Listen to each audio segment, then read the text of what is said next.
Well,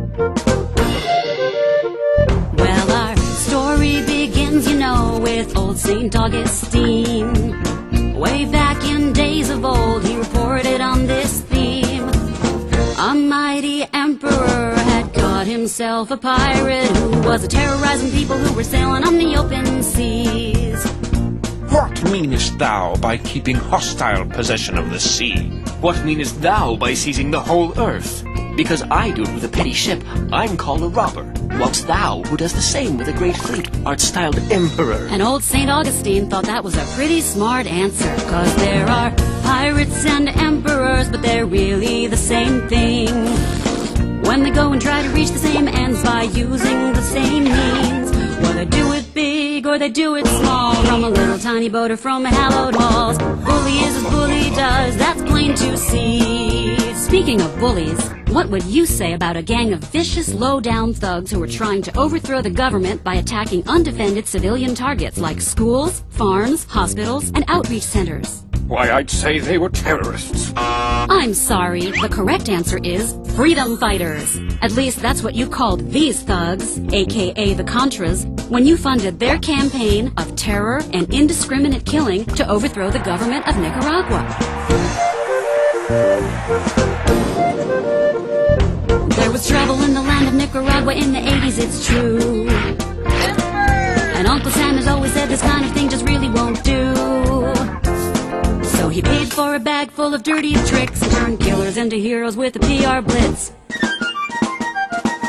Well, freedom's sure a funny word for what the Contras did do. You know, there are pirates and emperors, but they're really the same thing. Even the ones who say they just want to let freedom ring, well, they do it big or they do it small, but only one goes down when they break the law, while the big one claims This really don't apply to me. The funny thing about pirates and emperors is that they often start out as pals who get into a tiff somehow and end up enemies. You mean like Lex Luthor and Superman? Yeah, except Lex Luthor was a nice guy before he lost all his hair, whereas Manuel Noriega, Saddam Hussein, and Osama bin Laden were all known thugs and mass murderers when they were on the CIA payroll. That's why they got the job.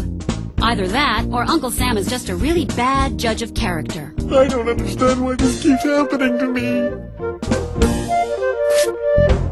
Well, not so long ago we thought Saddam here was a pretty swell guy, and we helped him get the goods to make the Ayatollah Khomeini cry. But Uncle Sam decided it was not Saddam's fate to be the leader of his Middle Eastern client state that was sitting on top of a big, huge oil supply. Big and little thugs got thuggery in common, even if one's got stars and stripes on him. Bully is as bully does, that's plain to see. 'Cause if it looks like a duck and acts like a duck and quacks like a duck, it probably is a duck. You know, a rose is a rose no matter how much it stinks. I resent that comment. I'm not a duck. I'm an anti-duck. I'm a counter-duck. Well, I'm more of a mallard, really. Why, I'm fighting a war on ducks. Any ducks come around here, I'm gonna blast them.